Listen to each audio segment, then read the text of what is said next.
কর, ছিলি না তুই কর আদর। তোকে দেখে লেজ নাড়ছে তো খুশি হয়েছে, আদর কর। ফোন পরে ঘাটবি, আগে আদর কর। কেন আনিস নি কিছু? হ্যাঁ, বাড়িতে একটা বাচ্চা রয়েছে জানিস না? আনবি না কেন? ডিউক বল, এটা কামড়ে দে না হলে হাতে। নেক্সট টাইম তাহলে আনবে। কেন ওখানে কেন?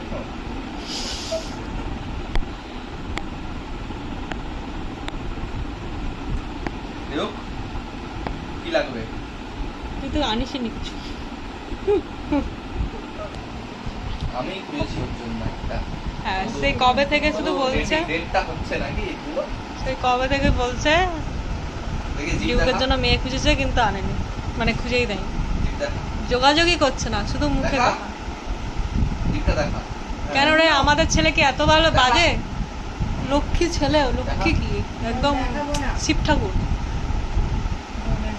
ডিউক উল্টে যা, উল্টে যা, আদর করো, উল্টে যা, উল্টে যা, আদর করো, উল্টে যা। চলো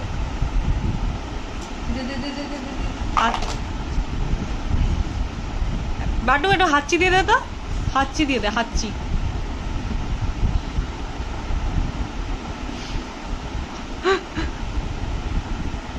টুকু একটু হাঁচি দেখ, চোখ বন্ধ করে আদর খাচ্ছে। ওয়ে বাবা যেমন ছোকলা, ও কত কিছু, আমার ঢোকলা, ছোকলা, মোকলা, ফোকলা। দাঁতগুলো পড়ে গেলে তখন আমি আমার ডিউকে ফোকলা বলে ডাকবো। ওরে বাবা এটা কে? ওরে বাবা এটা কে গো? একটু একটু একটু একটু দাদার, একটু দাদার মুখে, একটু দাদার মুখে বাটু। আরেকবার চলো, হবে আরেকবার। কি কিউট লাগছে, কানগুলো ছড়িয়ে গেছে আর মুখটা তো একদম একদম কি বলবো। কি লজ্জা পেয়ে গেলি যে? হ্যাঁ ঢুকো, লজ্জা পেয়ে গেলি যে তুই, একদম মুখ ছড়িয়ে দিলি।